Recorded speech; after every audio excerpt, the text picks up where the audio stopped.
रूप पाहता लोचनी रूप पाहता लोचनी रूप पाहता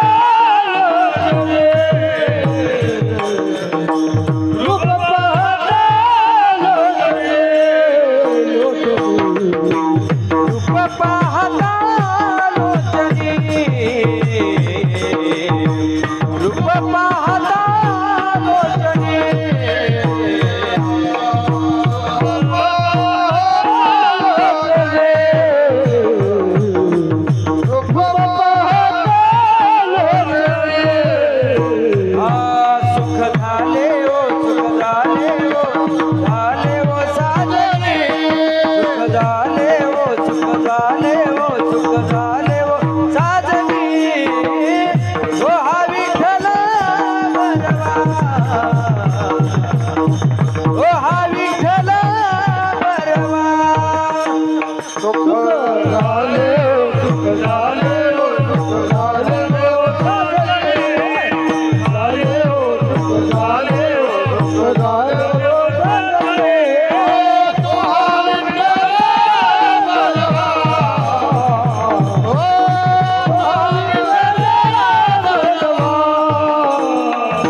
बाप रखुमा देवी वारा बाप रखुमा देवी वारा ओ विठ्ठल बरवा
सदा नाम घोष करु हारी कथा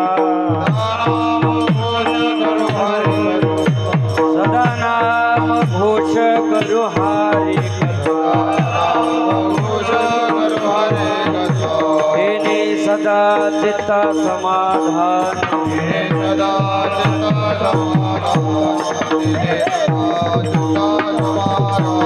सदा नाम घोष करु हारी कथा सदा नाम घोष करु हारी कथा इन्हीं सदा चित्ता समाधान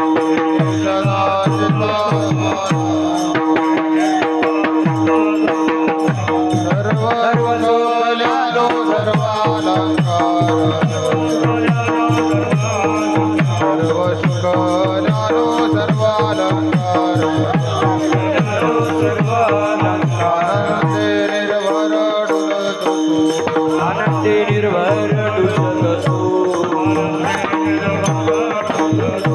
असो ऐसा कुठे आठवते नाही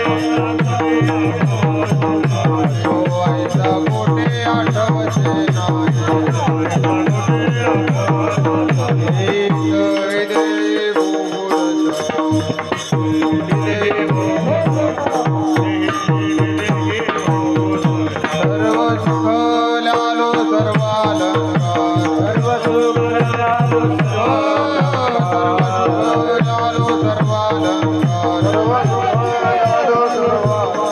आनंदे निर्भर डुलतो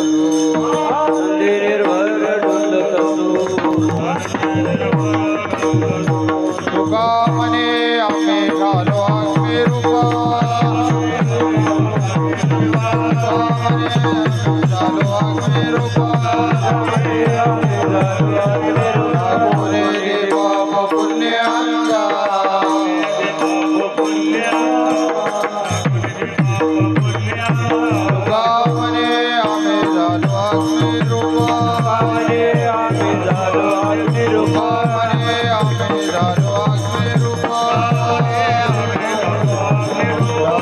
गोरे बाप पुण्यांगा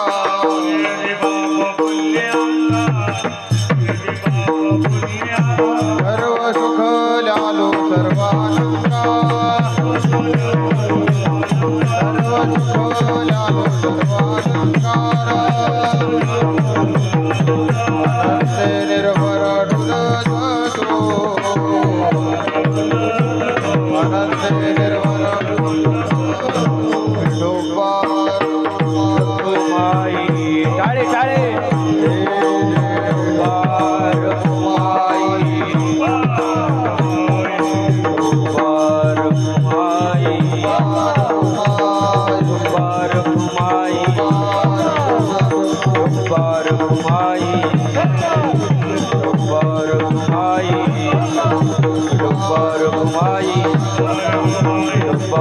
माई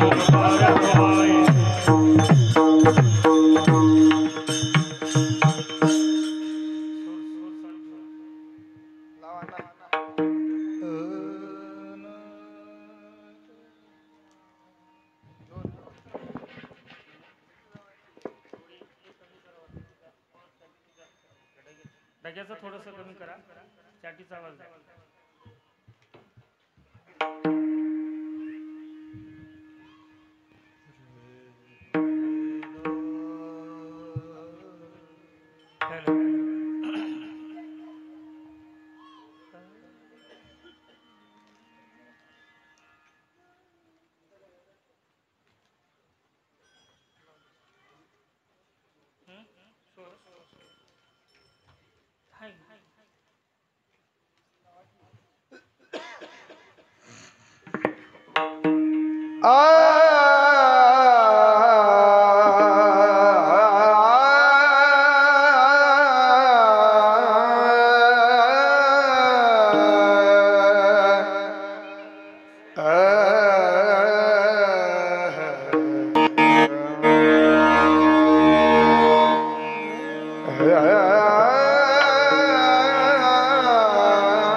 निर्भर डुलत आनंद निर्भर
घ्या की चौकदार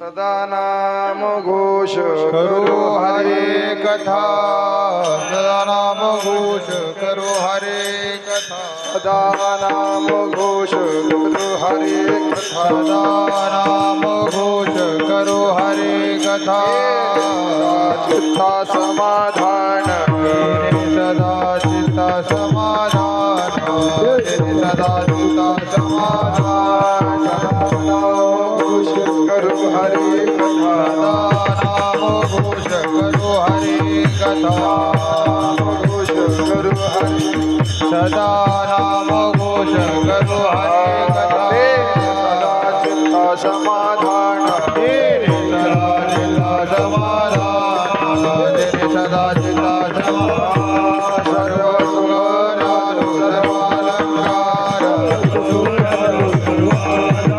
सर्व सुख ज्ञान सर्वालंकार सर्व सुख ज्ञान आनंदे निर्भर डुललो आनंदे निर्भर डुललो आनंदे निर्भर डुललो सर्व सुख ज्ञानो सर्वालंकार सुख ज्ञानो सर्वालंकार ज्ञानो सर्वकलाकार सर्व सुख ज्ञानो सर्वालंकार आनंदे निर्भर डुललो आनंदे निर्भर डुललो आनंदे निर्भर डुललो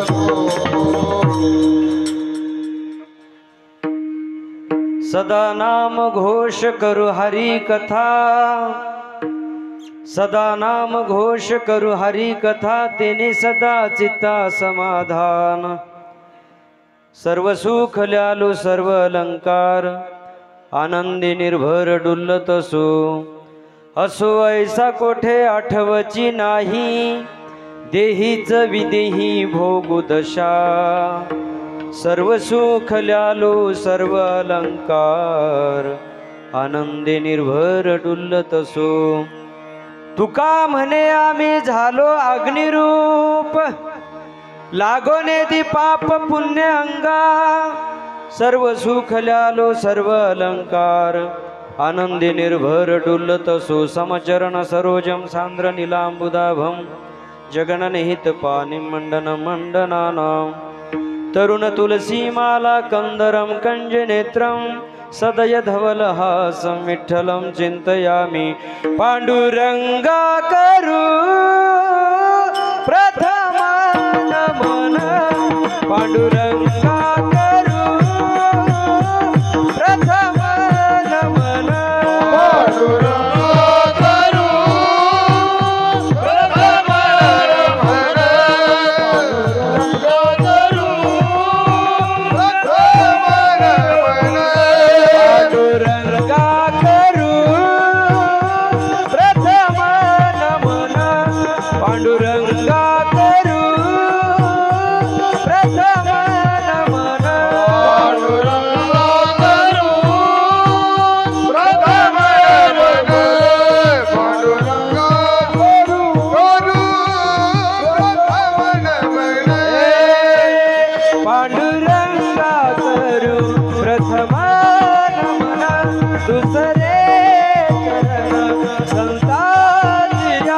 त्यांच्या कृपादाने कथेचा विस्तारू त्यांच्या कृपादाने कथेचा विस्तारू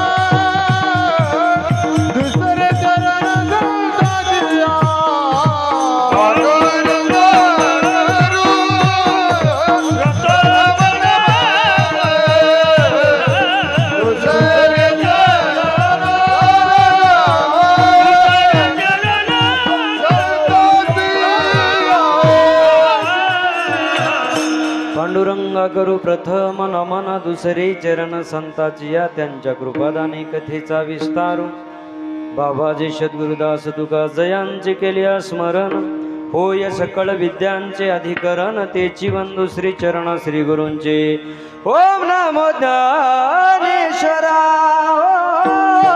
ओम नमो ज्ञानेश्वरा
दयाळा तुमचा अनुग्रह लादलो पावन झालो चराचरी नमो सद्गुरु तुकया ज्ञान दीपा नमो सद्गुरु सच्चिदानंद रूपा नमो सद्गुरु भक्त कल्याण मूर्ती नमो सद्गुरु भास्करा पूर्ण कीर्ति प्रभु के चरणों में सदा पुनि पुनि करो प्रणाम यही कहूँ भूलू नहीं मेरे प्रियतम श्याम मस्तक हे पायावरी मस्तक हे पायावरी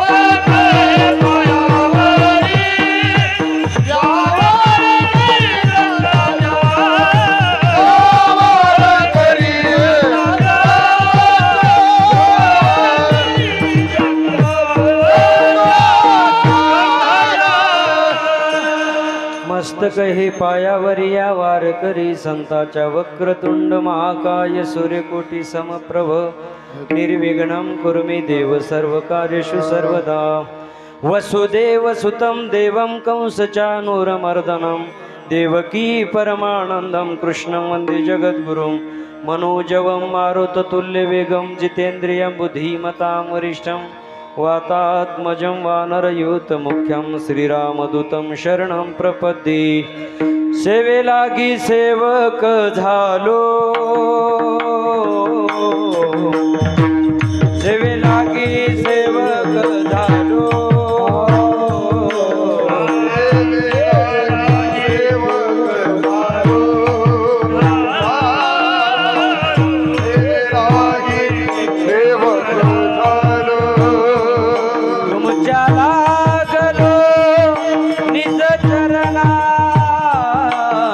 तुमच्या निज चरणा हो स्वामी कृपया देवा हो स्वामी कृपया देवा सेवी लागी सेवक झालो तुमच्या लागलो निज चरणा अहो स्वामी तुकया देवा यावरी न करावा वीर सदा नाम घोष करू हरी कथा सदा नाम घोष करू हरी कथा तेने सदा चित्ता समाधान सर्व सुख ल्यालो सर्व अलंकार आनंद निर्भर डुल्लत असो ऐसा कोठे आठवची नाही देहीच विदेही भोगू दशा सर्व सुख ल्यालो सर्व अलंकार आनंदे निर्भर डुल्लत असो तुका मने आम्ही झालो अग्निरूप लागोने दे पाप पुण्यंगा सर्व सुख ल्यालो सर्व अलंकार आनंदे निर्भर डुल्लत असो प्रस्तुत कीर्तन रूपी सेवेकरिता घेतलेला अभंग संत श्रेष्ठ वैराग्य मूर्ती देहूचे सुप्रसिद्ध साधू संत सम्राट महाराष्ट्र भूषण जगदवंदे जगद्गुरु श्री संत तुकोबाराय यांचा 4 चरणाचा उत्कृष्ट अशा प्रकारचा अभंग असून या अभंगामध्ये जगद्गुरु तुकोबाराय नामाचं महत्त्व प्रतिपादन करतात. का प्रतिपादन करत असतात? तुकोबाराय म्हणतात सदा नाम घोष करू हरी कथा. सतत भगवंताचं आपण जर नामचिंतन केलं तर आपल्या चित्ताला समाधान मिळतं आणि एकदा का आपल्याला समाधान मिळालं की सर्व सुख प्राप्त होतं आणि सर्व सुख प्राप्त झाल्याच्या नंतर आम्ही त्या सुखामध्ये आनंदामध्ये नाचू लागतो, गाऊ लागतो, डुलू लागतो आणि नाचत असताना तुकोबाराय सांगतात आमची अवस्था अशी होत असते असो ऐसा कोठे विदेही अवस्था होत असते आम्हाला आणि विदेही अवस्था झाल्याच्या नंतर आम्हाला पापाचीही गरज नाही आणि पुण्याचीही गरज नाही. तुका म्हणे आम्ही झालो अग्निरूप लागोने दी पाप पुण्यांगा सर्व सुख ल्यालो सर्व अलंकार आनंदे निर्भर डुल्लत असो. अभंगाचा सरळ भावार्थ तुमच्या समोर मी मांडलेला आहे. कीर्तनाच्या अगोदर परिहार देणं अत्यंत गरजेचं आहे. आपल्या हंडे केलोर या गावामध्ये चालू असलेला रामनवमी निमित्त अतिशय चांगल्या पद्धतीने सप्ताह आणि त्या सप्ताहामधील दुसऱ्या दिवसाची कीर्तनरूपी सेवा सर्व गावकरी मंडळीच्या वतीने माझ्याकडे आलेली आहे. माझे ज्येष्ठ गुरुबंधू श्री हरिभक्तपरायण ज्यांचं काल्यांचं कीर्तन आहे गंगाधरजी महाराज पाटील चंडेगावकर याच्या वतीने इथे येण्याचा योग आला. तुमच्या सर्वांचं दर्शन झालं, अतिशय आनंद वाटला इथं आल्याच्या नंतर. आणि कार्यक्रमासाठी उपस्थित मंडळी अतिशय चांगल्या पद्धतीची गायक मंडळी या ठिकाणी उपस्थित आहेत. आपल्या भागाचं वैभव गुंडप्पा महाराज रामपूरकर, संतोष महाराज नागराळ, नागनाथ महाराज हंगरगेकर, आणि वादक आपल्या गावचे सुपुत्र रत्न, त्यांच्याबद्दल जोरदार एकदा टाळ्या वाजवा सर्वांनी. सोपान महाराज हंडे केलूर, विचार करा किती वय कमी आहे, पण एवढ्या कमी वयामध्ये आळंदीला जाऊन त्यांनी अतिशय चांगल्या पद्धतीने मृदंगाचं ज्ञान घेऊन या ठिकाणी आपल्या समोर कला तो साजरी करतोय. आपण सर्वांनी बघितलेलं आहे. एवढ्या कमी वयात महाराज हे मृदंग शिकवणं किंवा शिकणं एवढं सोपं नाहीये. आळंदीत गेल्याच्या नंतर ते बोल आपल्याला घ्यावे लागतात, लिहावे लागतात, पाठ करावे लागतात. आणि ते बोल पाठच करायचे नाही तर त्या बोलाची रियाज करावी लागते. एका बोलाची रियाज 5 ते 8 तास करावी लागते, तेव्हा ते आपल्याला वाजवता येतं. पण आपल्या गावचं वैभव आहे. प्रभू रामचंद्राची कृपा त्यांच्यावर झाली असेल, त्यांच्या आईवडिलांना धन्यवाद देतो की आपण आपला पुत्र अनाठाई इकडं तिकडं कुठं न पाठवता आपण आळंदी तीर्थक्षेत्र ठिकाणी तो मुलगा पाठवला. आणि त्याच आज बघा तुम्ही वैभव, माऊलीने त्याच्यावर साक्षात कृपा केली. अतिशय गोड हात, किती सुंदर वाजवणे महाराज. असू द्या, मला अवांतर विषयी बोलायचं नाहीये, पण या ठिकाणी परिसरातील आता धोंडोपंत दादांचा फड म्हटलं की या ठिकाणी आपल्या भागात आलं ना, लातूर भाग असो, नांदेड भाग असो, देगलूर भाग असो, या परिसरामध्ये आल्याच्या नंतर अतिशय आनंद वाटतो. कारण का, या परिसरातलं एक वैभव वेगळं आणि आगळं आहे. कसं आहे, कारण या परिसरामध्ये एकूण कमीत कमी फडकरी पद्धतीने चाली होतात. किती चाली होतात बाबा? 4 ते 6 चाली होतात. ती धोंडोपंत दादाने घालून दिलेला नियम आहे. आणि त्या नियमाचं उल्लंघन कुठं करू नये किंवा गालबोट लागू नये म्हणून या पद्धतीने सातत्याने गुंडप्पा असेल हे महाराज मंडळी जोपासतात. तुम्ही जर नांदेड लातूर जिल्हा जर सोडला आणि बाहेर जर गावी आपण गेलो ना, तर एवढी शिस्त आपल्याला पाहायला भेटत नाहीये. कारण का, हा दादांचा फड आहे. आणि दादांचा फड म्हटलं की काहीतरी त्याने नियम घालून दिलेला आहे. अधिकार तैसा दावियेला मार्ग, चालताही मग कळो येते पुढे गेले त्यांचा शोधिता मार्ग दावणी गेले आधी दयानिधी संतती. त्यांनी तो मार्ग दाखवलेला आहे आणि त्या मार्गाने आपण चाललेलो आहे. अतिशय आनंद वाटतो महाराज आपल्या परिसरामध्ये आल्याच्या नंतर, की अतिशय गोड गाणारी मंडळी, वादक मंडळी पाहिल्याच्या नंतर खरंच आनंद वाटतो. आणि त्याही पेक्षा जे साऊंड सिस्टीम आहे ना, त्यांना पहिले धन्यवाद देतो. त्यांच्याबद्दल एकदा जोरदार टाळ्या झाल्या पाहिजे. कारण सर्व कीर्तनकार किती मोठा याला किंमत नाही, वाजवणार किती मोठा याला किंमत नाही, गायक किती सुंदर यालाही किंमत नाही. सर्वांचं जीवन जर काय असेल तर ते हे आहे माईक. त्यांच्याबद्दल परत एकदा जोरदार टाळ्या. माऊली तुमचं नाव सांगा मला. पंढरी महाराज. पंढरी महाराज. नाव पण सुद्धा काय महाराज, भगवान परमात्म्याचं नाव आहे. किती सुंदर नाव ठेवलेले बघा, पंढरीनाथ. वा, खरंच अतिशय गोड वाटलं या ठिकाणी आल्याच्या नंतर. म्हणून सेवेकरिता घेतलेला जो अभंग आहे तो अभंग जगद्गुरु तुकाराम महाराजांचा आहे. या अभंगामध्ये जगद्गुरु तुकोबराय नामाचं महत्व प्रतिपादन करत असतात. आता नाम म्हटलं की प्रत्येक मनुष्य नामचिंतन करत असतो. संतही नामचिंतन करत असतात. आपणही भजन करतो, संतही भजन करतात. पण त्या भजन करण्यामध्ये जमीन आसमानचा फरक आहे. तुम्ही म्हणसाल का फरक आहे महाराज?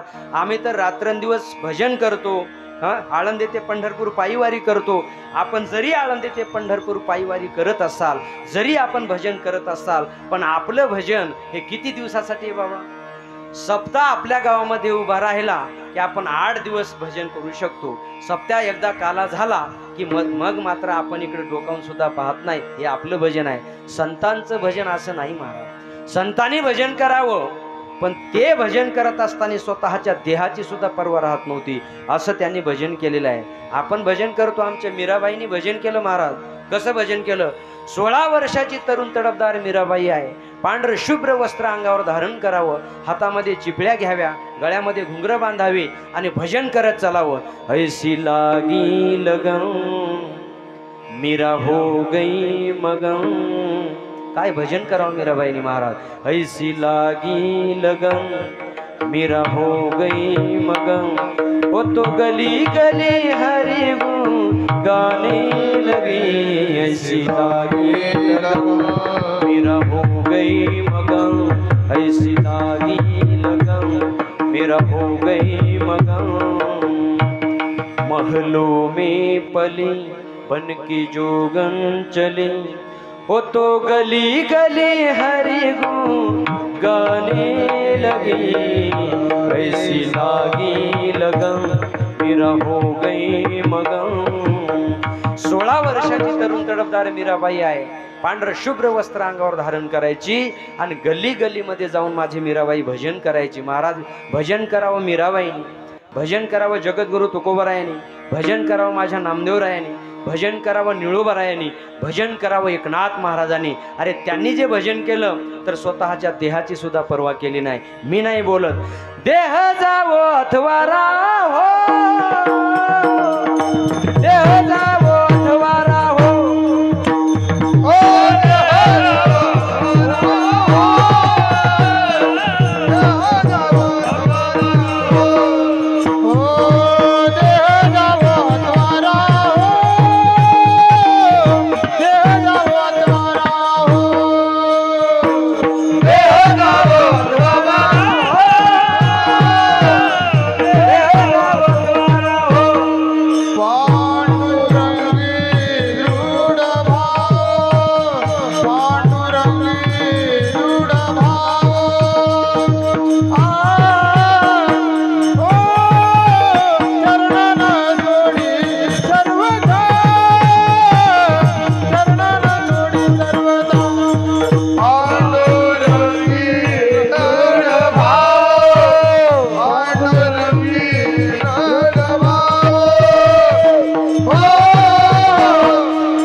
भजन केलं. कसं केलं काय महाराजांनी प्रमाण दिले. महाराज त्यांच्याबद्दल जोरदार टाळ्या.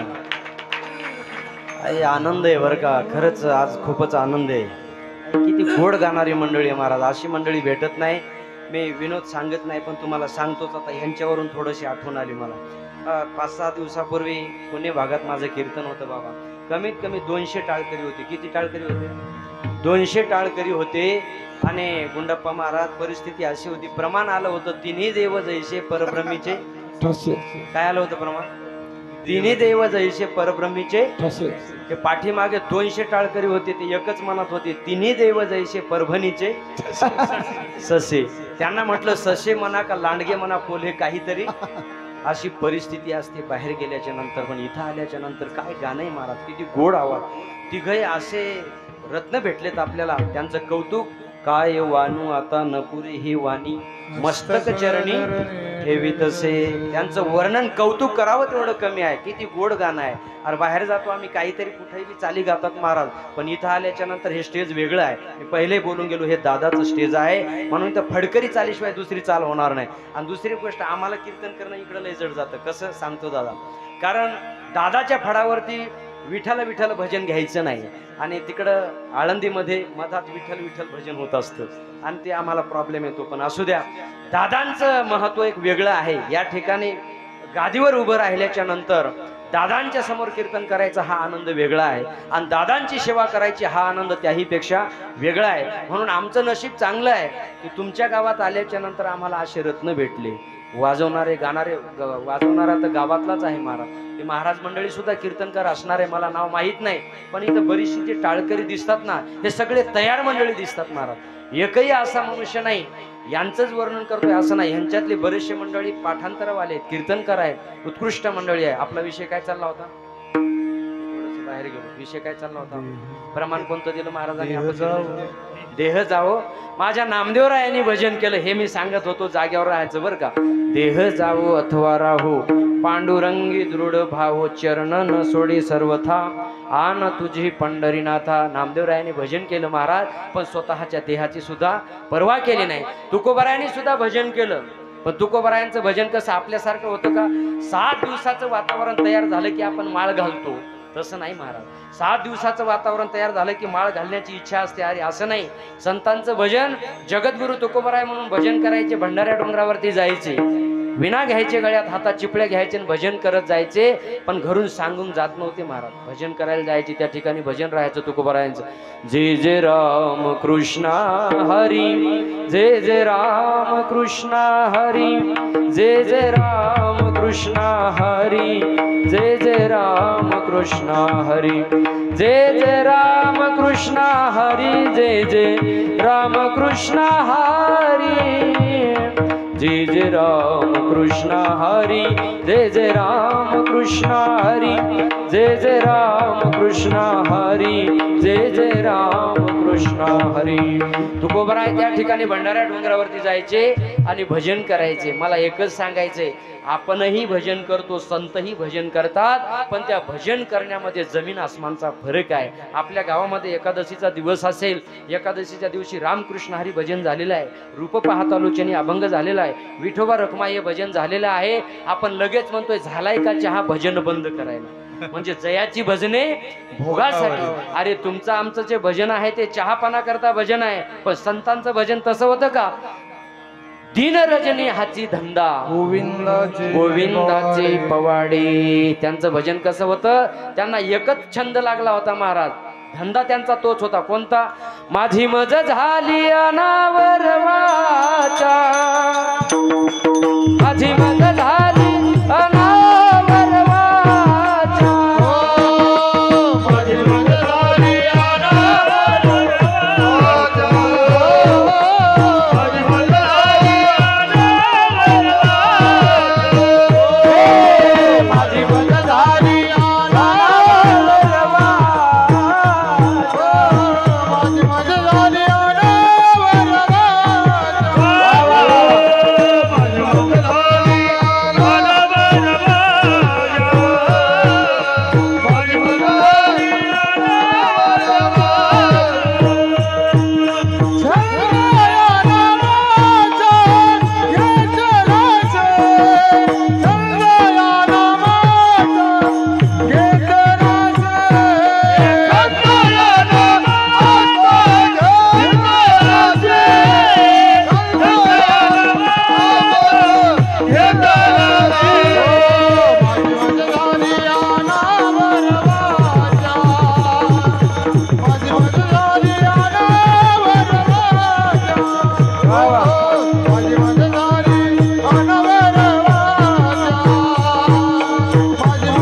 माझी मज झाली अनावर वाचा, माझी मज झाली अनावर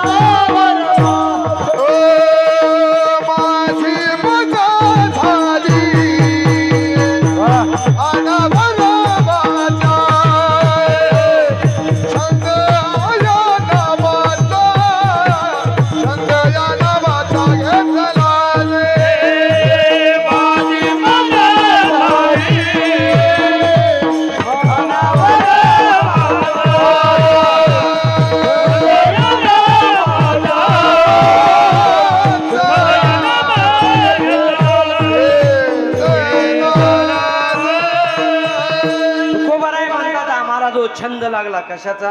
माझी मज झाली अनावर वाचा, माझी मज झाली अनावर वाचा, छंद या नामाचा घेतलासे, छंद या नामाचा घेतलासे, माझी मज झाली अनावर वाचा, माझी मज झाली अनावरवाच्या. तुकोबारायांना छंद लागलाय, पण कोणता छंद लागलाय? भजनाचा छंद लागलाय. गोविंद गोविंद मना लागलिया छंद. वा वा मग गोविंद ते गाया नाही देवतया. गोविंद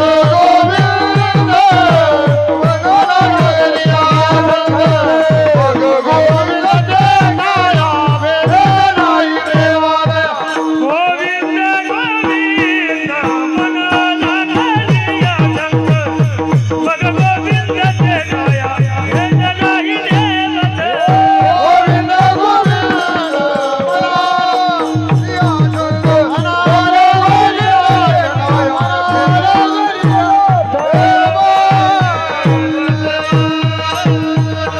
किती सुंदर प्रमाण दिलं बघा.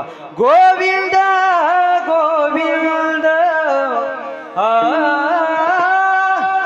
मना एवढं उंच जायचं नाही. मना लागले या छंद मग गोविंद ते काया भेद नाही देवात या. मी कशा करता बोलतोय की जगद्गुरु तुकोबाराही भजन करतात, त्यांनाही छंद लागलाय, पण त्यांना नामस्मरणाचा छंद लागलाय, भगवान परमात्म्याचा छंद लागलाय, आणि आपल्यालाही छंद लागलाय, पण आपला छंद संसारातला आहे. जगद्गुरु तुकोबारायांचा जो छंद आहे तो भगवान परमात्म्याचा. याच्यात जमीन आसमानचा फरक आहे. मी सांगेल तुम्हाला. तुकोबारायांचं एक प्रमाण आहे बघा. दही आहे, दही. दह्यामधून एक पदार्थ तयार होत असतो. त्या पदार्थाचं नाव काय? बोला काय होतं तयार? दह्यामधून एक पदार्थ तयार होत असतो. त्याचं नाव काय आहे? लोणी. मला तुम्ही सांगा, दह्यामधून तो लोणी तयार होत असतं, ते सहजासहजी होतं का? त्याला काहीतरी करावं लागतं. मंतुनी नवनीता तैसे ज्ञानंदा. मंतुनी नवनीता तैसे ज्ञानंदा. वा वा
अतिशय सुंदर दृष्टांत दिलेलं आहे बघा. दही असतं, त्या दह्यामधून तयार होत असतं काय?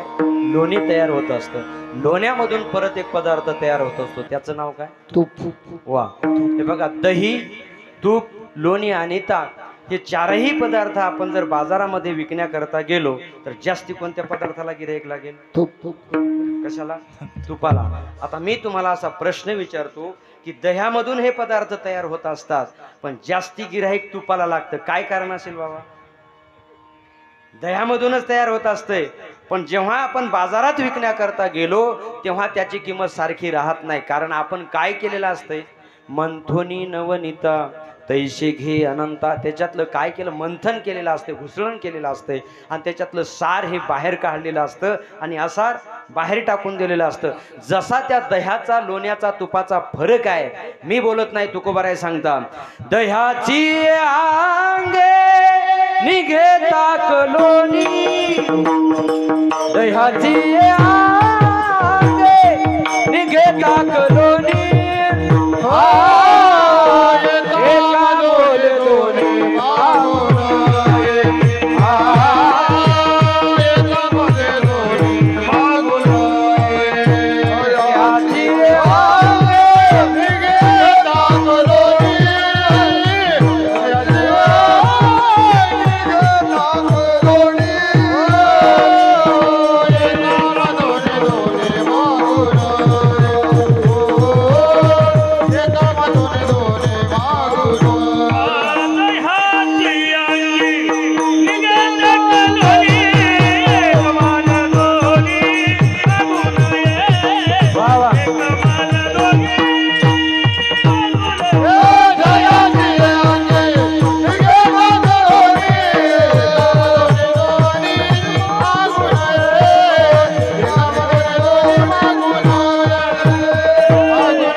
सुंदर दृष्टांत दिलेला आहे या अभंगामध्ये. चरणामध्ये बघा, दह्याची आंगे निघेता कलोनी, एका मोले दोन्ही मागून ये. जसा दह्याचा आणि लोण्याचा तुपाचा फरक आहे तसं तुकोबाराय सांगतात, तुका म्हणे तैसे संत आणि जन दोहोसी समान भजो नये. या जगामध्ये जरी आपल्याला संत दिसत असले पण ते असंतापेक्षा संतापेक्षा असंतच जास्त झालेले आहेत. अशा लोकांवरती आपण जर विश्वास ठेवला तर आपलं कल्याण होणार नाही. मग जीवनामध्ये तुम्हाला जर साध्य करायचं असेल तर नामचिंतन हे अत्यंत महत्वाचं आहे. आणि म्हणूनच तुकोबाराय सांगतात, सदा नाम घोष. आपण नामचिंतन करतो पण नामचिंतन करत असताना आवडीने करत नाही. नाथ महाराज सांगतात, बाबा आपण नामचिंतन करतो पण ते आवडीने करत नाही. आणि जर आवडीने जर नाही केलं तर तो भगवान परमात्मा आपल्यावर कृपा करत नाही. मी नाही बोलत, आवडीने भावी हरिनाम घेसी, तुझी चिंता त्याशी सर्व आहे, नको खेद करू कोणत्या गोष्टीचा, पती लक्ष्मीचा जाणत असे. या अभंगाचं मूळ अंग जर काय असेल तर नामचिंतन आहे. जर नामचिंतन, बघा तुम्ही आता आपल्या गावामध्ये रामनवमी निमित्त हा उत्सव साजरा आहे. आपण साजरा करतो, उत्सव अतिशय आनंदाने साजरा करतो. पण मला एक सांगा, या उत्सवामध्ये जर आपण हरिनाम हे जर वजा केलं तर दुसऱ्याला काही किंमत राहते का? मी सांगेल तुम्हाला. बघा, मोठा मंडप नसला, छोटा मंडप जरी असला तरी पण सप्ताह होऊ शकतो. फार मोठे विद्वान गायक नसले तरी चालेल, छोटे जरी गायक असतील तरी सप्ताह होऊ शकतो. मोठा वाजवणारा नसला, छोटे वाजवणारा जरी असला तरीही सप्ताह होऊ शकतो. मोठी साऊंड सिस्टीम नसेल, 2 लाखाची छोटी जरी असेल तरीही सप्ताह होऊ शकतो.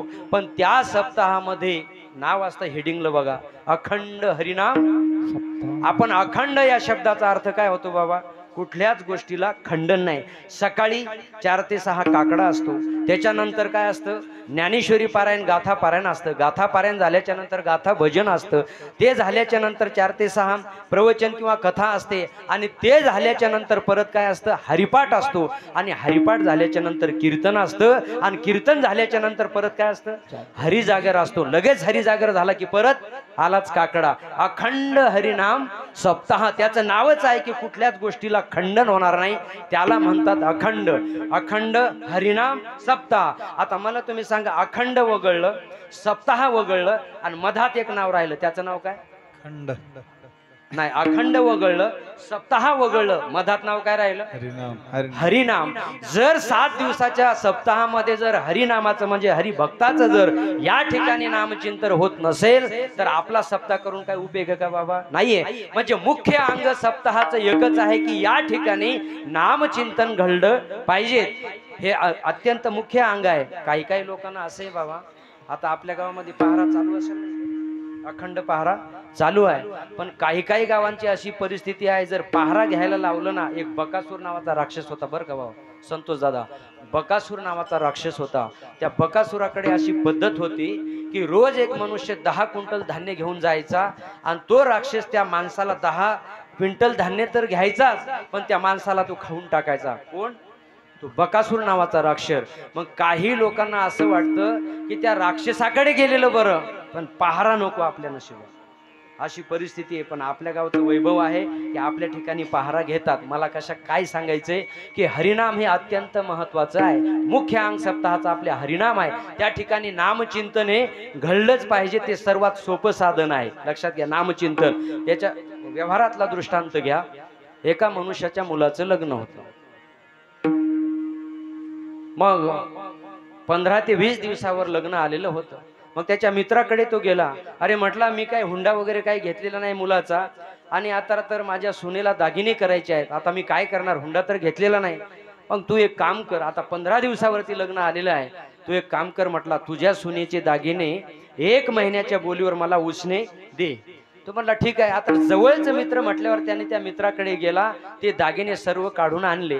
आणल्याच्या नंतर 15 दिवसावरती लग्न राहिलेलं होतं आणि त्या ठिकाणी लग्न पार पडलं. लग्न पार पडल्याच्या नंतर त्या मुलीच्या जे मैत्रिणी होत्या ना, कॉलेजमध्ये शिकणाऱ्या ज्या मुली होत्या, आता ही अतिशय गरीब होती. हिच्या बापाने हुंडा वगैरे काही दिला नव्हता, पण या माणसाने आपल्या मित्राकडून दागिने आणले होते 10 लाखाचे, आणि ते 10 लाखाचे दागिने आपल्या सुनेच्या अंगावर घातले. तिला आनंद वाटला. ती त्या मैत्रिणीला सांगायला लागली, अगं म्हणे, तुमच्या वडिलांनी 10-10 लाख हुंडा दिलाय, पण तुमच्या नवऱ्याने तुम्हाला त्या माणसाने 2 लाखाचे फक्त दागिने केले, पण माझ्या वडिलांनी 1ही रुपया दिला नाही, पण मला 10 लाखाचे दागिने केले. ती आनंदी झाली. तिला वाटलं, मला 1 रुपया हुंडा न देता जर 10 लाखाचे दागिने येत असतील तर मी यांच्यापेक्षा श्रेष्ठ आहे. ती आनंदी झाली. पण ते 1 महिन्याच्या बोलीवरती दागिने आणले होते. लग्न पार पडलं, घरी आले, 1 महिना झाला, तो करार जवळ आला, आणि तो मनुष्य त्या सुनेला एक दिवस म्हटला, आता करार जवळ आला होता, सुनेला म्हटला, बाई हे दागिने जरा जपून वापर.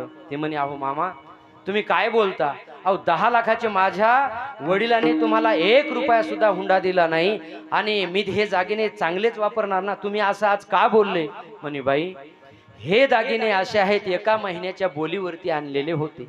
आता तो करार जवळ आलाय, म्हणून ते दागिने आता त्यांना रिटर्न द्यायचे. मला तुम्ही सांगा, जेव्हा त्या सासऱ्याने त्या सुनबद्दल असं जेव्हा बोलले, तेव्हा तिला ते चांगलं वाटत असेल का? 1 मिनिटात ती आईस्क्रीम झाली. तिला वाटलं 10 लाखाचे दागिने केले, मी किती आनंदित झाले होते, आणि हे तर मला म्हणतात 1 महिन्याच्या बोलीवर ते दागिने आणले होते. असं सांगितल्याच्या नंतर महाराज सगळे दागिने त्या सुनबाईने सासऱ्याकडे काढून दिले. मला एकच सांगायचे, सर्व दागिने दिले. हातातले कडे असतील काय, नाकातलं काही असेल, सगळे नेकलेस काहीतरी वगैरे भरपूर दागिने सगळे काढून दिले, पण एक दागिना मात्र काढून दिला नाही. आणि त्या दागिन्याचं नाव काय आहे बाबा? वा, क्या बात आहे. त्या दागिन्याचं नाव आहे मंगळसूत्र. हे मंगळसूत्र म्हणजे सौभाग्याचं लेणं आहे. सर्व दागिने आपण देऊ शकतो, पण मंगळसूत्र मात्र हे देऊ शकत नाही. हा मुख्य घटक आहे संसारातला. जसा मंगळसूत्र हे संसारातला मुख्य घटक आहे, लक्षात आहे, सौभाग्य आहे, तसं आपल्या परमार्थामध्ये नामचिंतन ही गोष्ट अतिशय मंगळसूत्रासारखे. नामचिंतन जर आपण वजा केलं तर दुसऱ्या कशालाच किंमत नाही. लक्षात घ्या, कशा करता बोललो मी? नामचिंतन हे सर्वात श्रेष्ठ साधन आहे. मी सांगत नाहीये, एकदा बघा तुम्ही, नामचिंतन सर्वात सोपं साधन आहे. नामा संकीर्तन साधन पैसोपे, नामा संकीर्तन सोपे, नाम संकीर्तन साधन पैसोपे, नाम संकीर्तन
जीवन साधन पै सोपी जळतील पापे जन्मांतरीचे सर्वात श्रेष्ठ साधन जर कोणतं असेल तर नामचिंतन आहे.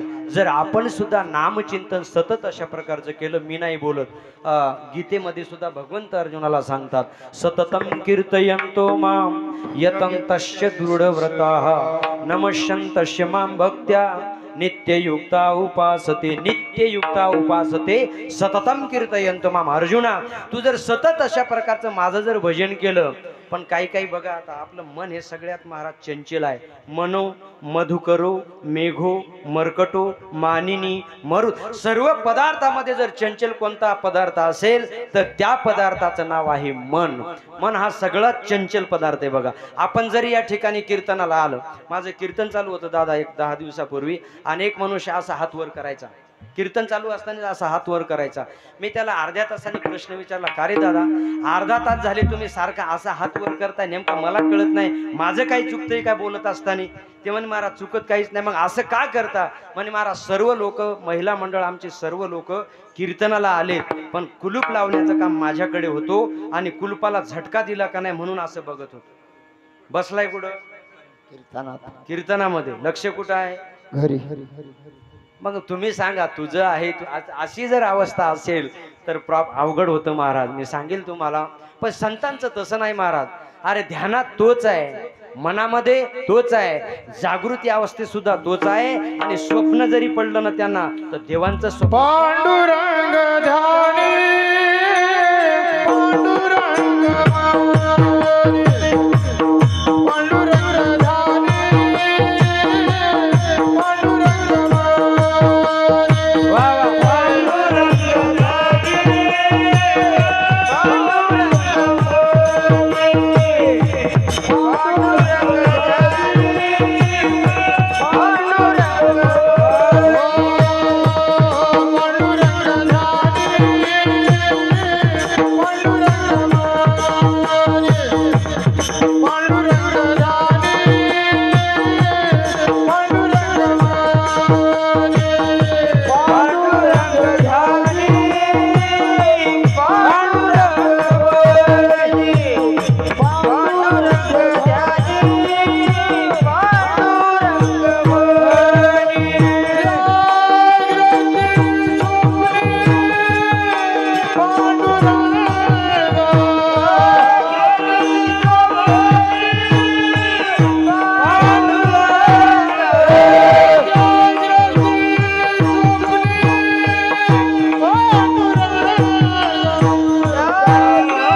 पांडुरंग ध्यानी पांडुरंग म्हणे जागृती स्वप्ने पांडुरंग.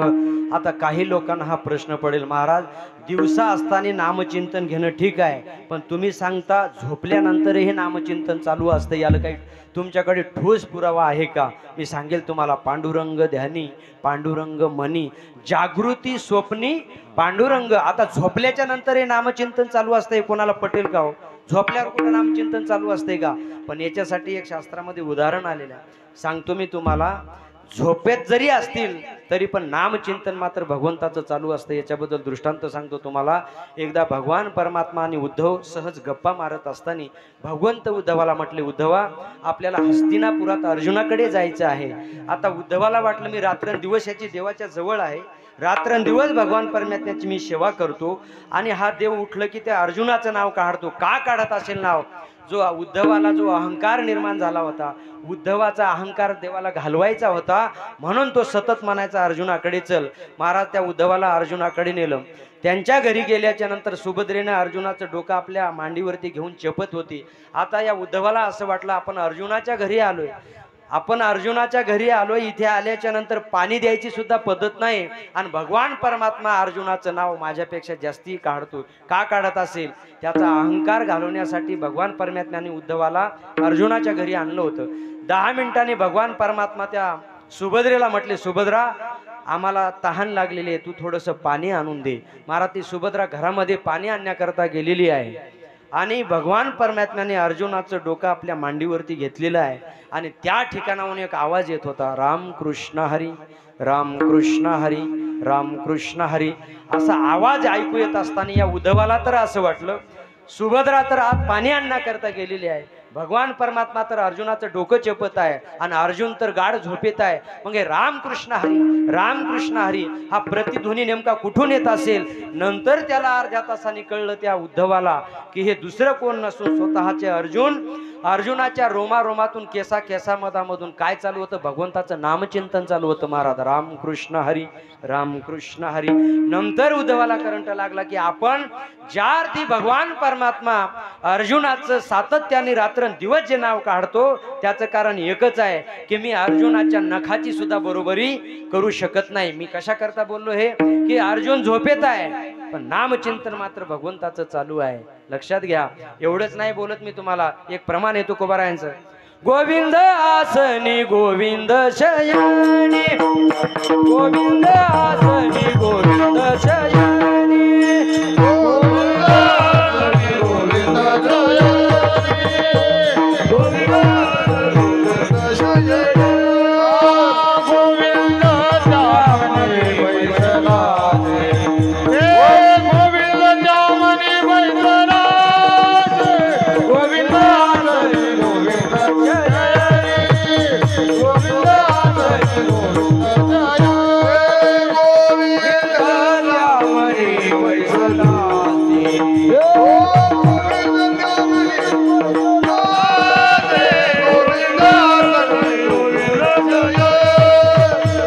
गोविंद जामनी बैसलासे, गोविंद आसनी गोविंद शयनी, गोविंद आसनी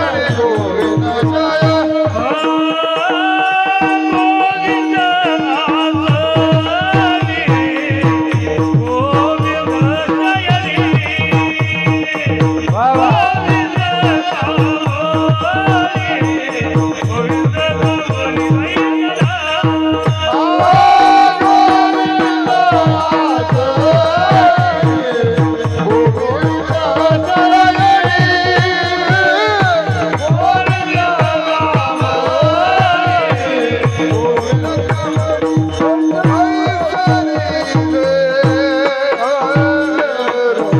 तुकोबाराय सांगतात गोविंद आसनी गोविंद शयनी, गोविंद त्या मनी बैसलासे. महाराज तुकोबाराय सांगतात बाबा जीवानो, भगवान परमात्म्याचं नामचिंतन जर आपण सतत अशा प्रकारचं जर केलं तर निश्चितच आपल्या देहाला समाधान मिळेल, आपल्या जीवाला समाधान मिळेल. पण आपण जिथं समाधान पाहिजे तिथे समाधान शोधत नाही. आपण कुठं शोधतो समाधान?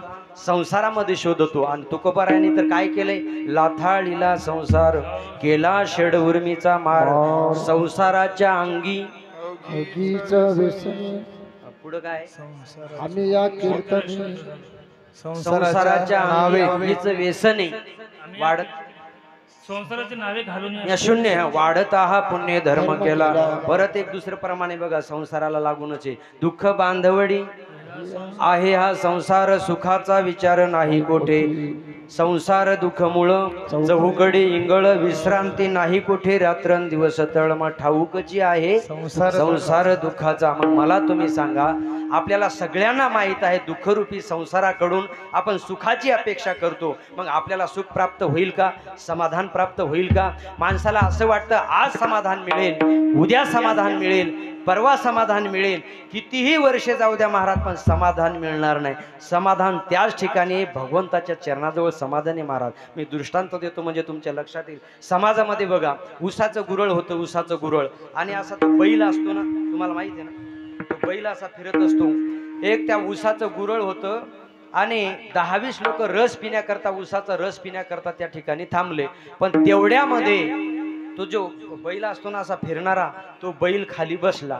आता तो बैल खाली बसल्याच्या नंतर तो मनुष्य आहे ना, त्याला असा राग आला की 20-25 लोक रस घेण्याकरता आलेले आहेत आणि बैल तर खाली बसलेले आहे, आता काय करणार. मग तो काय करायला लागला, एक काठी आणली, त्या बैलाला मारतो काय, शेपूट काय, हे पिळतो काय, नाना तऱ्हेचे प्रयोग केले त्या मनुष्याने, पण मात्र तो बैल उठायला तयार नाहीये. मग तुमच्यासारखा एक मित्र आला, अरे काय मूर्खेस म्हटला, कशाला मारतो, शेपूट काय मुरगाळतो, अरे जा म्हटला ते शेजारी चारा आहे, घास, तुम्हाला घास कळतो ना बाबा, हिरवा चारा आहे, जा म्हटला तिथून आण आणि त्या जुवाला बांध म्हटला. तो पळतच गेला, तो घास आणला आणि त्या जुवाला बांधला. आता मला तुम्ही सांगा, वाघाची शिकार हरिण आहे, मग हरिण काय आपोआप तोंडात जाऊन बसते का, त्याला काहीतरी प्रयत्न करावे लागतात, हातपाय हलवावे लागतात. तसं या बैलाला असं वाटलं आता जुवाला तर घास बांधलेला आहे, पण आता आपण जर नाही उठलो तर आपल्याला हा घास आपल्या मुखामध्ये जाणार नाहीये, मग आपण उठून बसलो पाहिजे.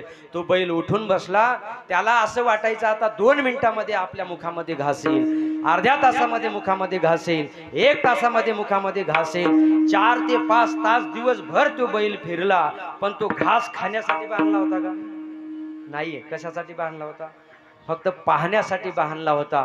दिवसभर तो बैल त्याच्या आशाने फिरला, पण त्याच्या मुखात घास आलं का, त्या शेम त्या बैलासारखं आपलं कंडिशन आहे महाराज.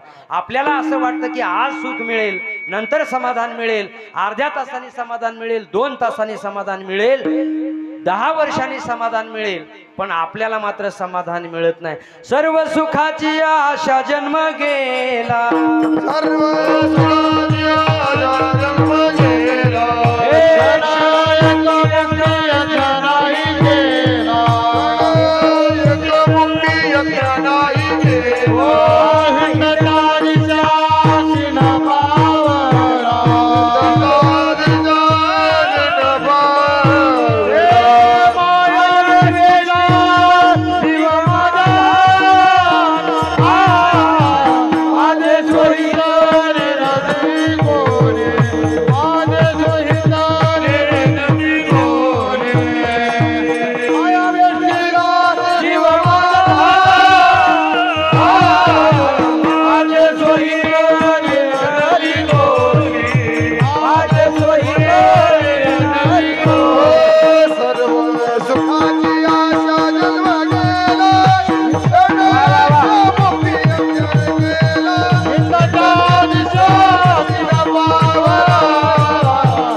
सुखाची आशा जन्म गेला.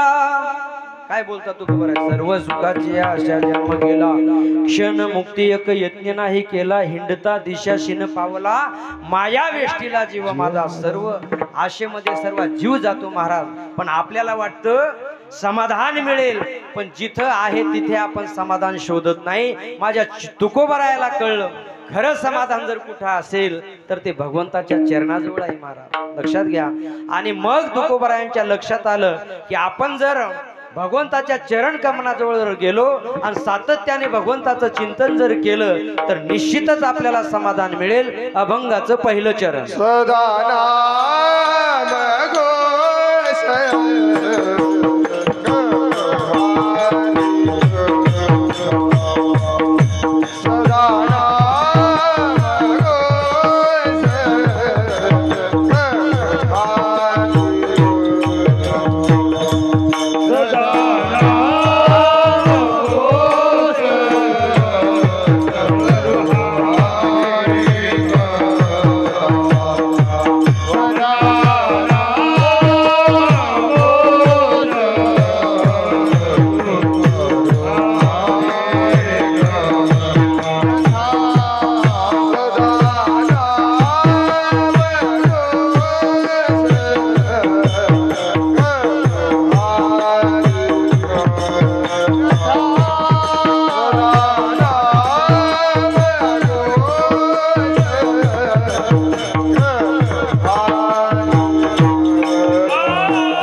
वा वा.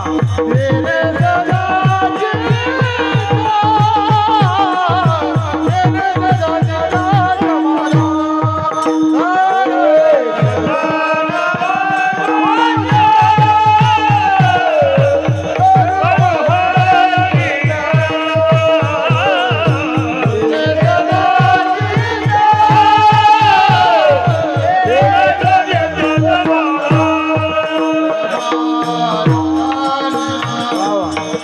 अभंगाच्या प्रथम चरणात तुकोबराय सांगता सदा नाम घोष करू हरी कथा तेने सदा चित्ता समाधान कथेची सामुग्री. देह. दुसरे एक प्रमाणे बघा देह अवसानाला अवसानावर याला एक लागून एक प्रमाणे करू याची कथा नामाचा गजेर आम्हा संसार काय करी म्हणू हरीचे दास देवूती भूषणे कापे तया भेने कळी काळ आशा भये लाज आडनये चित्ता ऐशी तया सत्ता समर्थाची. आणि शेवटच्या चरणात तुकोबाराय काय बोलतात बघा.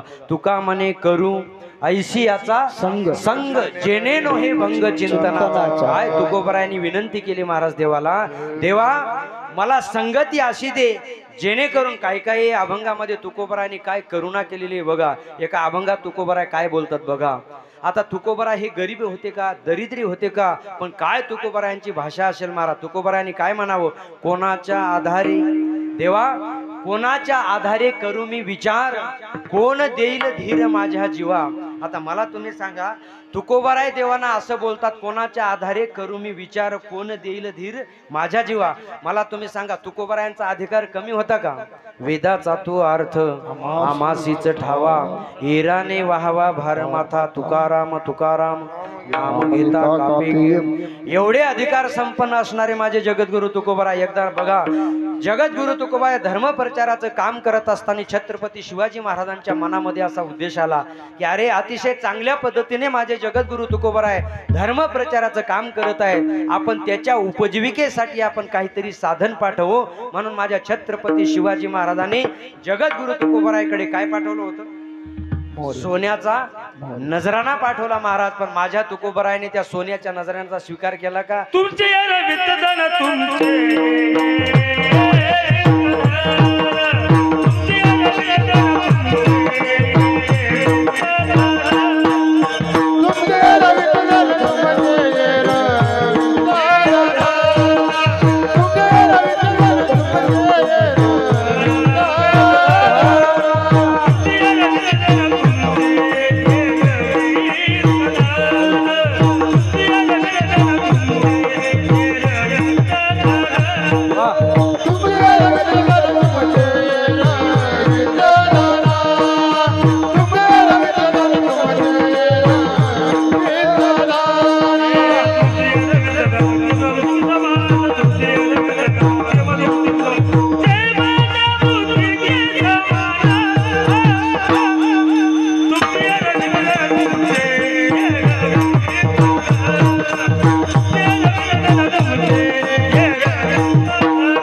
तुकोबारायकडे जेव्हा नजराणा आला तेव्हा माझ्या तुकोबाराने त्याचा स्वीकार केला का. तुमचे एरवित धन ते मज मृतिके समान, सोने आणि माती आम्हा समान हे ते सोने रूपे आम्हा मृतिके समान, माणिक पाषाण खडे जैसे. एवढंच नाही, दिवट्या छत्री घोडे हे तो बऱ्यात बऱ्यात न पडे. तुकोबाराने त्याचा स्वीकार केला का महाराज? आपण रस्त्याने चालत असताना जर 10 रुपयाची जरी नोट आपल्याला सापडली तर आपण लगेच खिशात घालतो.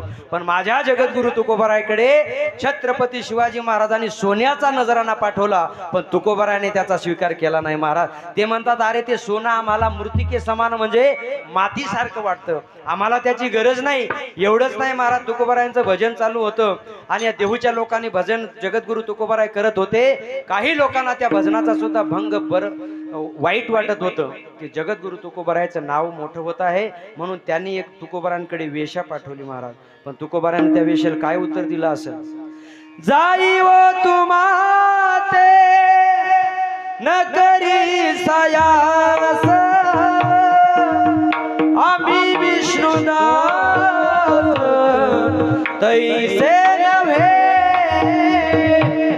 जी वेश्या जगद्गुरु तुकोबाराच्या भजनाचा भंग करण्याकरता गेली होती, त्या वेश्याला माझ्या तुकोबाराने काय उत्तर दिलं असेल? जाई व तुम्हाते न करी सयास, आम्ही विष्णुदास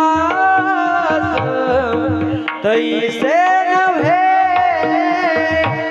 जी वेश्या तुकोबारायाच्या भजनाचा भंग करण्याकरता गेली होती महाराज, त्या वेशेला तुकोबारायाने का उत्तर दिलं? माते, जे अंतकरण या ठिकाणी तू ठेवून आलेली आहेस ना, त्या पद्धतीचे विष्णुदास आम्ही नाहीये महाराज. जी वेश्या जगद्गुरु तुकोबाराच्या भजनाचा भंग करण्याकरता आली होती, नतमस्तक झाली श्री संताचे माथा चरणावरी साष्टांग हे करी दंडवत.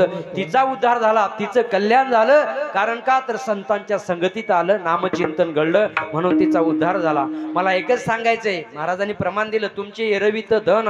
अरे जगामध्ये आपली लोक अशी आहेत महाराज. भगवान परमात्मा किती उदार आहे. आपल्याला हे जे शरीर दिले बाबा, तर हे शरीर आपण पैसे देऊन विकत घेतलंय का फुकट दिलंय माऊली? फुकट दिले. जेने हा जीव दिला दान, दयाचे करीन चिंतन, जग जीवन नारायण गायीन गुण. बघा, आपल्याला हे दान स्वरूपामध्ये दिलेलं आहे, पण जी वस्तू आपल्याला दान स्वरूपामध्ये दिलेली असते त्या वस्तूची किंमत माणसाला कळत नसते. आणि जर किंमत कळाली असती महाराज, तर आपण गांजा वळला असता का? दारू वळली असती? दारू पिली असती का? सिगारेट वळला असतं का? तंबाखू खाल्ला असता का? गांजा वळला असता का? ते काय मग परत पत्ते खेळले असते का? हे जे गुटखा खाल्ला असता का? मग आपल्याला जर शरीर फुकट मिळालंय ना, तर जे फुकट मिळालेलं असतंय त्याची किंमत माणसाला कळत नसते. लक्षात आलं का तुमच्या? म्हणून काही काही समाजात अशी लोक आहेत महाराज, एवढी कृपण लोक आहेत. आणि काही काही समाजात आमचा भगवान परमात्मा किती उदार आहे बघा. आपल्याला एवढं शरीर दिलं, अरे ज्याला हात नाही त्या हाताची किंमत विचारा, ज्याला पाय नाही त्या पायाची किंमत विचारा, ज्याला डोळा नाही त्या डोळ्याची किंमत विचारा. जर ज्याला डोळा नसेल, आपण डॉक्टरांकडे गेलो त्यांना किंमत जर विचारली, तर डॉक्टर सांगत असतात एक जर डोळा बसवायचा बाबा तर तुला 10 ते 5 लाख रुपये लागतील. एक अवयव बसवायचा तर त्याची किंमत असते 10 लाख रुपये. मग भगवान परमात्म्याने आपल्याला आतापर्यंत जिवंत ठेवलं. दिली इंद्रिय हात पाय कान, डोळे मुख बोलाया वचन, जेने तू जोडसी नारायण, नासे जीवपणा भवरोग. दिली इंद्रिय हात पाय कान. काय सांगत होतो मी? आपल्याला हात पाय कान डोळे भगवान परमात्म्याने अतिशय सुंदर कशा करता नरदे दिला, तर भगवंताचं भजन करण्याकरता. पण आपण त्याच्या व्यतिरिक्त जगामध्ये काही लोक आहेत बघा, आपल्याला दान स्वरूपामध्ये दिलेलं आहे, पण या जगामध्ये काही लोक अशी कृपण आहेत. अरे अरे अरे, एवढी कृपण आहेत बाबा, एवढी कृपण आहेत. मी सांगतो तुम्हाला, आमचा भगवान परमात्मा असा कृपण नव्हता हो. तुझं ऐसा कोणा उदाराची राशी, आपुलेची देशी पददासा. अरे नामदेवरायांनी घरादाराचा त्याग केला आणि एक दिवस गोनाईने सांगितलं, नामदेवा अरे रात्रंदिवस घरादाराचा त्याग करतोस आणि त्या भगवान परमात्म्याचं नामचिंतन करतो, तर आज सुंदर पुरणपोळ्याचा मी स्वयंपाक घरी करते जेवायला, आण तुझ्या देवा जेवायला घरी देवाला. महाराज नामदेवराय हसतच पळत गेले आणि देवाला सांगितलं, देवा हे बघ, आतापर्यंत मी तुला काहीच गोष्ट सांगितली नाही, पण आज माझ्या आईने सुंदर पुरणपोळ्याचा स्वयंपाक केलेला आहे आणि आज माझ्या घरी तुला जेवायला यावंच लागेल. तेव्हा भगवान परमात्मा हसले, म्हणले, नामदेवा अरे तुझ्या घरी जेवायला यायला मी, माझी जागा कोणती आहे? माझ्या जागेवर कोण थांबेल? नामदेवराय परत हसले. नामदेव महाराज म्हटले, जेवून येईपर्यंत तुमच्या जागेवर मी थांबतो. महाराज नामदेवरायांचं प्रेम बघून, नामदेवरायांची श्रद्धा बघून स्वतः नामदेवरायांनी सांगितलं, देवा तुम्ही जर माझ्या घरी जेवायला आज जर नाही आले तर याच ठिकाणी मी माझा प्राण देईन. एवढं प्रेम नामदेवरायांची श्रद्धा बघून स्वतः भगवान परमात्मा विटेवरून खाली आले. कोणाकरता? नामदेवरायांकरता. तुझं ऐसा कोण उदाराची राशी आणि आपुलेची देशी पद दासा. अरे स्वतः भगवान परमात्म्याने आपल्या भक्तासाठी महाराज विटेवरून खाली यावं, नामदेवरायांना त्यांच्या जागी ठेवलं. पण आता मला तुम्हाला एक सांगायचं बरं का, जर आपल्याला एखाद्या गोष्टीची सवय नसली आणि अचानकच जर आपण केली ना तर ते फार त्रास होत असतो. नामदेवराय विटेवरती भगवान परमात्म्याच्या जागी उभे राहिले हे खरं झालं, पण तुमच्यासारखे माणसं याचे दर्शन घ्यायचे पुढे जायचे, दर्शन घ्यायचे पुढे जायचे. पण तुमच्यासारख्या एका चांगल्या माणसांनी 500 रुपये किलोचे पेढे आणले होते. किती रुपये किलोचे? 500 रुपये किलोचे भारीवाले पेढे आणले आणि नामदेवरायांच्या पायाजवळती ठेवले. आता महाराज तिथे ठेवल्याच्या नंतर नामदेवरायांना ती सवय नव्हती. नामदेवरायांना तो पेढा भारी दिसला आणि नामदेवरायांची इच्छा झाली काय करायची? पेढा खायची. भगवंताने सांगितलं, नामदेवा तो पेढा फक्त बघायचा असतो, खायचा नाहीये. नामदेवरायांना वाटलं देवांच्या जागे मी उभा राहिलो, ही जागा चालवणं एवढं सोपं नाही. देवा तू जे मला पद दिले ना हे पद मला नको दा बाबा, तुझं तू घेऊन टाक. मला काय सांगायचंय की जर आपण अंतःकरणातून भगवान परमात्म्याची श्रद्धा निष्ठा अंतःकरणातून जर केली ना तर स्वतः भक्ता करता भगवान परमात्मा विटेवरून खाली आला. याच्यासाठी बोलतोय मी. कशा करता? पण जगामध्ये काही लोक असे आहेत महाराज, भगवान परमात्मा तर उदारच आहे पण जगामध्ये काही लोक एवढी कृपण आहेत, एवढी कृपण आहेत. मी तुम्हाला दृष्टांत सांगतो म्हणजे लक्षात येईल तुमच्या. 4 मित्रमंडळी होते, त्याच्यातला एक पंढरपूरला कधीच येत नव्हता. त्या तिघांनी त्याला आग्रह केला, अरे एखाद्या वेळेस तरी तुका म्हणे जन्मा आल्याचे सार्थक, विठ्ठलाची एक देखलिया. अरे बाबा एवढा सुंदर देह दिलाय, म्हटला एखाद्या वेळेस तरी पंढरपूरला चल. तो म्हटला, हे बघा पंढरपूर सोडून मला काही सांगा. महाराज कसं तरी त्याला आग्रह करून पंढरपूरला आणलं. तिथं आणल्याच्या नंतर भगवान परमात्म्याला माहित होतं, भगवान परमात्म्याने वासुदेवाचं रूप धारण केलं आणि याची परीक्षा पाहायला सुरुवात केली. खरंच अंतःकरणातून आलाय का वरवर आलाय? भगवान परमात्म्याने वासुदेवाचं रूप धारण केलं. पंढरपूरच्या रे पांडुरंगाला, आळंदीच्या रे ज्ञानोबाला, जेजुरीच्या रे खंडोबारायाला, 1 रुपया वासुदेवाला. आता हा ग्रस्त कधीच पंढरपूरला आला नव्हता. याला असं वाटलं आता 1 रुपया वासुदेवाला द्यावाच लागतो. मग त्या वासुदेवाला हा ग्रस्त काय म्हटला माहितीये का? म्हणला, दादा तुम्हाला 1 रुपया मी निश्चित देतो, पण माझ्या रूमवरती या. माझ्याकडे आता 1 रुपया सुट्टा तुम्हाला देण्यासाठी नाहीये.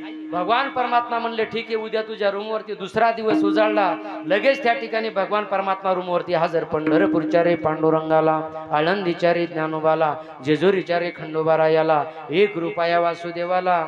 आता या ग्रस्ताला वाटलं आपण याला रूम नंबर सुद्धा सांगितला नव्हता, गल्ली कोणती आहे ते सुद्धा सांगितलं नव्हतं. आणि हा वासुदेव माझ्या रूमवरती आला कसा काय याला कुठं माहिती आहे? न सांगता तुम्हाकडून येते अंतर, विश्वे विश्वंभर परिहरचे न लगे. अरे सर्व जग त्याच्या सत्तेने चालतं बाबा. तुझी सत्तेने वेदासी बोलणे, सूर्यासी चालणे, तुझी ऐसा तू समर्थ ब्रह्मांडाचा धनी. अरे सर्व जग त्याच्या सत्तेने चालतं महाराज. त्याला कळणार नाही का हा नाटक करतोय? भगवान परमात्मा त्याच्या रूमवरती गेले, पण हा ग्रस्त त्याला काय म्हटला माहितीये का? माझ्या गावी ये म्हटला, माझ्याकडे आता पैसे नाहीत, 1 रुपया तुम्हाला देतो. महाराज हा गावी गेला ग्रस्त, आणि गावी गेल्याच्या नंतर बॅग घरामध्ये ठेवली, कट्ट्यावर बसून गप्पा मारत होता. काय बोलत होता गावातल्या लोकांना का माहितीये का? तो म्हणत होता, अरे कधीच मी पंढरपूरला जात नाही, अनेक बावळट मला वासुदेव भेटलं आणि मी त्याला एवढं फसवलं की तो आता 1 रुपयासाठी माझ्या गावी येणार आहे. पत्नीला गेला. महाराज असं बोलतो न बोलतो लगेच वासुदेव त्या एसटीच्या खाली उतरताना याला दिसला. याला वाटलं आता हे 1 रुपया घेतल्याशिवाय मला सुट्टी देत नाहीये. तालुका सांगितला नव्हता, जिल्हा सांगितला नव्हता, हा माझ्या गावी आलाच कस काय 1 रुपयासाठी? कशासाठी चाललंय? 1 रुपयासाठी. घरी गेला, पत्नीला म्हटला, हे बघ पंढरपूरहून या ठिकाणी तो वासुदेव म्हणून आलेला आहे आणि तो 1 रुपया घेतल्याशिवाय आता सुट्टी देत नाही. मी तुला जसं सांगतो तसं सांगण्याचा प्रयत्न कर. ती म्हणली, काय सांगायचं? पंढरपूरहून आले तेव्हापासून ते आजारी होते आणि आजारी असल्या कारणाने त्यांना अटॅक आला आणि ते कशासाठी चाललंय? 1 रुपयासाठी. याने 7-8 गोदडे अंगावरती घेतल्या आणि साईडला हे झोपलं महाराज. आता वासुदेवाला काय घर सांगायची काय गरज आहे का महाराज? त्याला सगळंच माहिती आहे ना बाबा. लगेच वासुदेव बाबा त्या ठिकाणी हजर. पंढरपूरच्या रे पांडुरंगाला, आळंदीच्या रे ज्ञानोबाला, जेजुरीच्या रे खंडोबारायाला 1 रुपया वासुदेवाला. आता जसं सांगितलं होतं ना हिच्या नवऱ्याने तसं सांगायला सुरुवात केली. अहो म्हणे ते पंढरपूरून आले तेव्हापासून आजारी होते आणि आजारी असल्या कारणाने त्यांना अटॅक आला आणि ते गेले. म्हणजे त्याला वाटलं 1 रुपया आपला वाचल. महाराज बघता काय तो वासुदेव म्हटला, तो वासुदेव सगळ्या महाराज तो विटीवरती उभा आहे, त्याला काय कळणार नाही बाबा. त्याला माहित होतं हे नाटकं करते पण याची परीक्षाच बघू म्हणला बाई पंढरपूरून तुमच्या गावी येण्यासाठी मला किती पैसे लागले? 500 रुपये लागले. किती? 500 रुपये लागले. तर आलोयच ना म्हटलं आता तर मातीच करून जातो म्हणे. आता काय म्हटला तो वासुदेव? आता आलोयच म्हटला तर आता मातीच करून जातो. हे हसवण्यासाठी नाही, पुढे बघा तुम्ही. विषय असा आहे महाराज, काही लोक जगामध्ये अशी कृपण असतात की हा 1 रुपयासाठी त्या गोधडीपासून उठायला पण तयार नाही. पण हे वासुदेव बी म्हणे बघूच आपण याची परीक्षा. मग आता असं बोलल्याच्या नंतर हे जास्तीच हालायला लागलं गोधडीमध्ये. बघता काय अख्खं गाव जमा झालं, महिलांमध्ये चर्चा सुरू झाली. अहो अर्ध्या तासापूर्वी हा मनुष्य अतिशय चांगलं बोलत होता आणि याला अचानकच आता काय झालं म्हणून सगळं गाव जमा झालेलं आहे. आतलं बाहेर काढलं तरी तो बोलायला तयार नाही 1 रुपया जाईल म्हणून. बघता काय महाराज माडावरती त्या तिरडी म्हणतात ना, त्या तिरडीवरती त्याला ठेवलं तरी तो बोलायला तयार नाही 1 रुपया जाईल म्हणून. शेवटी 4 खांदेकरांनी त्याला उचललं आणि शेवटी अंतयात्रा निघालेली आहे तरी हा बोलायला तयार नाही 1 रुपया जाईल म्हणून. शेवटी मग तुम्हाला माहितीच आहे आता, शेवटी त्या सरण 4-5 लोक पुढे गेले आणि याला त्या सरणावरती ठेवलं. सरणावरती ठेवल्याच्या नंतर काही लोक पुढे गेले आणि त्याला आता पेटवून द्यायचे, अग्नी लावायचा आहे. त्या वासुदेवाला दया आली. वासुदेव म्हटला हा 1 रुपयासाठी काय जीव देतो का? तो म्हटला ए भाऊ, अरे माझा 1 रुपया सुटला. तो म्हणला हा काय पठ्ठ्या उठला? 1 रुपया सुटला आणि हा काय पठ्ठ्या उठला? जोपर्यंत तुम्ही 1 रुपयाचा त्याग करत नाही तोपर्यंत मी तुम्हाला 1 रुपया देणार नाही. मग जगामध्ये जर असे कृपण लोक असले महाराज, मी तुमच्या गावचं बोलत नाही, आपल्या गावामधले दानशूर लोक आहेत. कारण या सप्त्यावरून कळतं, या मंदिरावरून कळतं किती भव्य दिव्य स्वरूपाचं मंदिर आहे. आपल्या गावात दिग्गज गायक वादक या ठिकाणी येत असतात. किती पुरुष वर्ग किती पाठीमागं बसलेला आहे. इथं असंख्य पुरुष वर्ग असा आहे. कारण गावावरून आपल्या अंगणाची दिशा कळत असते. असं म्हणतात ना, आपलं गाव स्वच्छ आहे, चांगलं आहे, सुरेख आहे. आपल्या गावामधले लोक मात्र त्या कृपण माणसासारखे नाहीत. मी तुम्हाला एकच सांगतो, जगामध्ये अशी जर कृपण लोक जर भेटले आपल्याला तर आपला सप्ताह होईल का बाबा? सप्ताहासाठी काय लागत असतं? वर्गणी लागत असते. मग सांगत असतात काही महाराज विनोदाने, मला विनोदात मग बोलायचं नाहीये, माझा विषय एकच चाललाय की समाधान जर मिळवायचं असेल तर भगवंताला नतमस्तक व्हावं लागेल. नम्र झाला भूता श्री संताची माथा चरणावरी. आपण जर त्या ठिकाणी नतमस्तक झालो तर तो भगवान परमात्मा आपल्यावर कृपा केल्याशिवाय राहणार नाही आणि आपल्याला समाधान सुद्धा मिळेल. पण ते सहजासहजी समाधान मिळणार नाही. तर त्यासाठी आपल्याला काय करावं लागेल? आपल्याला असं वाटतंय आता सुख मिळेल, पण ते सहजासहजी सुख मिळत नाही महाराज. कारण रात्रंदिवस आपल्याला भगवान परमात्म्याचं नामचिंतन करावं लागतं आणि ते नामचिंतन केल्याच्या नंतर तुकोबाराय कसं म्हणतात, पुणे फळले बहुता दिसा भाग्य उदयाचा ठसा, झालो सन्मुख तो कैसा संत चरण पावलो तुका मने श्रम केला अवघा आला फळाशी. अनेक कष्ट घ्यावे लागतात महाराज. कष्ट करून करून करून आपल्याला काही कालानंतर आपल्यावर भगवान परमात्मा कृपा करतो आणि नंतर आपल्याला ते समाधान मिळतं. आणि समाधान मिळाल्याच्या नंतर आपल्याला आनंद होतो. तोच आनंद महाराज अभंगाच्या सर्व सुख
सर्व सुखल्यालो सर्व अलंकार आनंदी निर्भर डुलत असो असो ऐसा कोठे आठवची नाही देहीच विदेही भूदशा वेळ झालेला आहे म्हणून आता झालं आपला शेवटच्या चरणात तुकोबराय सांगतात आम्हाला पापाचीही गरज नाही आणि पुण्याचीही गरज नाहीये. बोला बाबा. आज तू जलद, जलद. कमाने आम्ही झालो वारी रूप. कमाने आम्ही झालो वारी रूप. झालो निरूप तुका म्हणे आम्ही झालो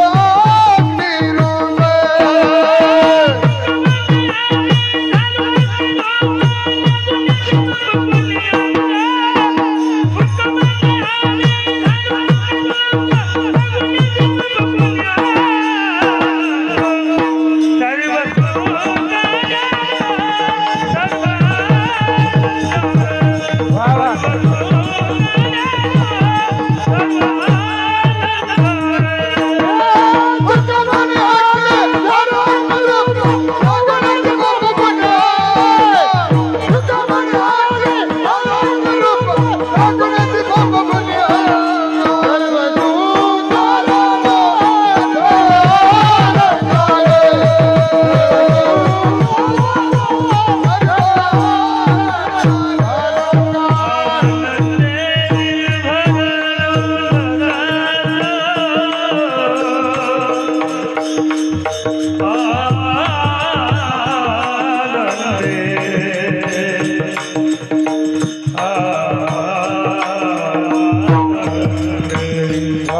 म्हणा लवकर म्हणा